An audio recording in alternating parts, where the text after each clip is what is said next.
That tree looks scared to see me. Well, it's a cold Duluth day, and as you can see, we don't have much going on for a landscape. There's no snow, and all the foliage is either dead or brown. But we're gonna do with what we will, and I have a camera that doesn't suck. Can you believe that? That's a Canon RP. I think we will go right there. See it? Take a picture of Patrick Starr's house.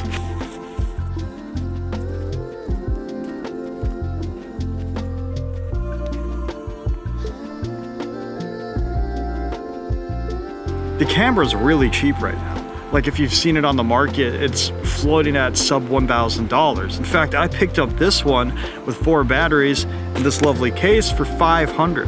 Now I had to get the adapter, but it's a win in my book. I should also say that I have no interest in the RF mount. Like, I get it, there's probably good lenses within that realm, but I pick up mirrorless cameras for, again, if the corporate man says I need to do it to make money and feed my cats, or if I want to adapt vintage lenses like the stovepipe I'm using here.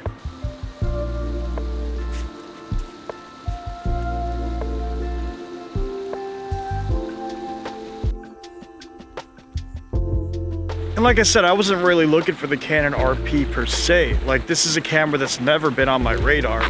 I feel like it's just 4 degrees of separation between this and the Canon SL3.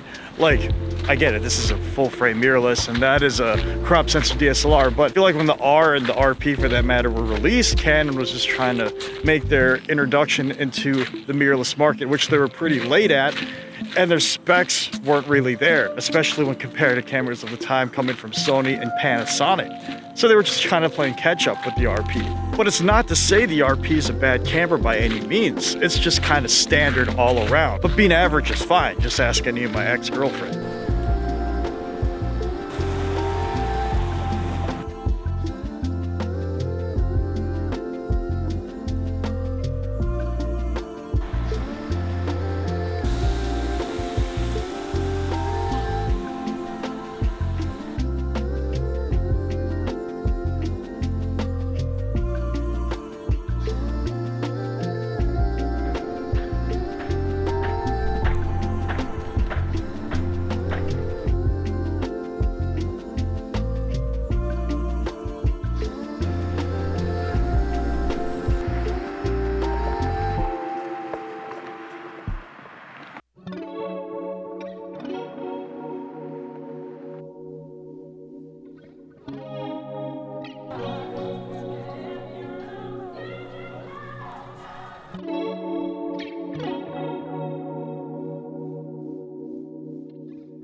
I wanted to make this video for those who might have picked up the RP for a crazy Black Friday deal, or just in case the Grinch leaves this under your Christmas tree. I mean, you could be watching this video at any time of year, whether it's a warm summer day in Australia in the year of 2045 or next week. Either way, I appreciate it. I never had a huge interest in the RP myself, mainly because I felt satiated with the gear I had at the time of this release. And this being one of Canon's first entries into the mirrorless market, it didn't really get me excited with any of the redeeming features it had at the time. But it doesn't mean those buzzwords of yesteryear of the RP are out of style today. They're still there. I mean, it's still a very small full frame camera at an incredibly cheap price. But nowadays the camera's been lapped by both other Canons and companies at large, so it's not even the smallest mirrorless on the market anymore, which was its main redeeming factor. But as I said before, this does not suck. In fact,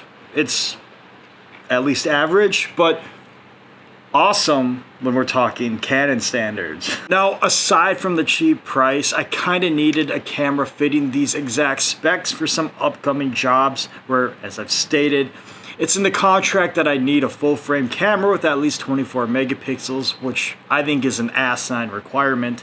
Sometimes you have to bite the bullet to make money, right? And I am confident I will make my money back with the RP in a few jobs. And now, what kind of contract, you might be asking, that requires these specific specs?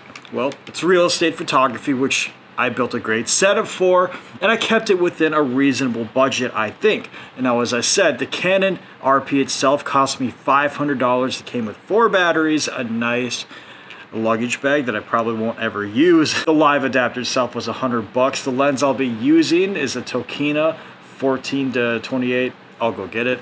The 16-28 constant f2.8 aperture Tokina Opera full frame lens. This is a beautiful piece of glass. I picked it up for $200. And of course, my chintzy tripod that I can't really show you because I'm using it to film this video.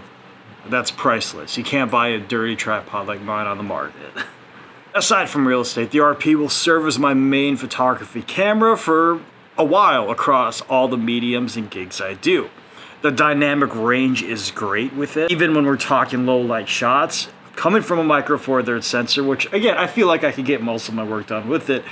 It's almost surprising to see how well a full frame camera performs in low light, I have to admit. And the real reason that I keep coming back to Canon cameras across the board, whether it's their DSLRs or their mirrorless alike, it's the fantastic lens selection. And I'm not talking about the RF system, which I'm not really crazy for. Like, I'm sure there's some good lenses I could get into, such as their pancakes, but what I'm really referring to is the adaptability of mirrorless system. Like, native lenses aside, I'm much more interested in adapting both my EF heritage lenses and my vintage glass alike. Like, yeah, I get it, sharpness, new tech, punch and contrast.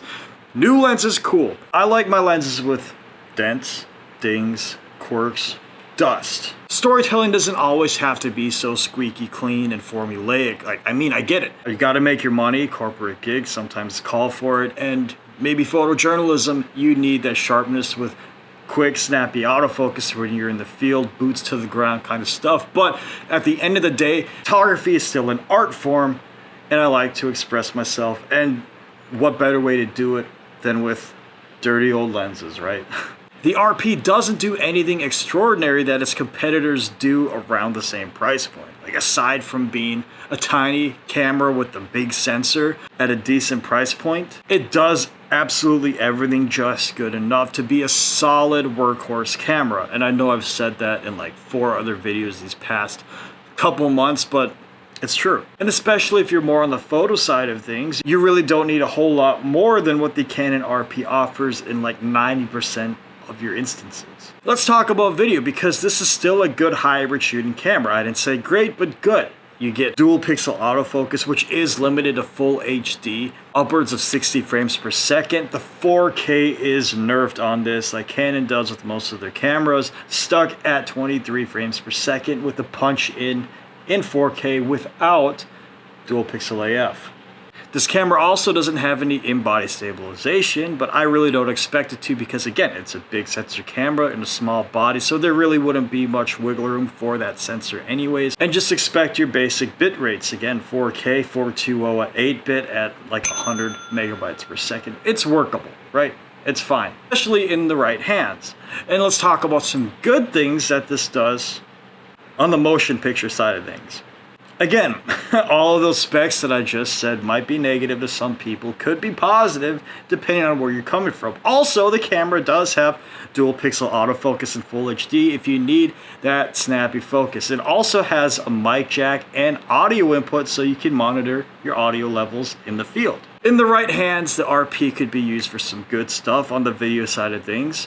Just don't expect it to do any crazy bit rates or have super bendy files. I'll just wrap up by saying, again, the Canon RP doesn't do anything spectacular, but it does everything just fine. And considering the price point, it's a damn good deal. We're talking about a full-frame mirrorless camera for sub $800 easily, with a decent 26 megapixel sensor, good dynamic range, low light capabilities, and an articulating screen, all wrapped up in a weather-sealed tiny body. That's right, weather sealed. And I feel like it did a much better job than even my GH5S that I took out on the cold winter nights when I walked Bentleyville. Like, I know it has some subjective shortcomings at the time of its release when compared to its competitors' offerings like the 4K crop, lack of in-body stabilization, and dual card slots, which this also lacks, or whatever buzzwords you can throw at the wall, the RP doesn't have them.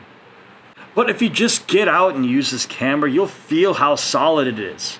Like, at its core, it's a great hybrid shooting camera. If you're looking for something to do your social media work with, if you already have it, it's worth keeping. Or if you got this under your Christmas tree, whatever holiday candles you celebrate, you will be just fine and satiated with the RP for years to come. That is all I have for you today. Thank you for watching this video, listening to me rant, and watching me walk around this cold tundra of land that I call home.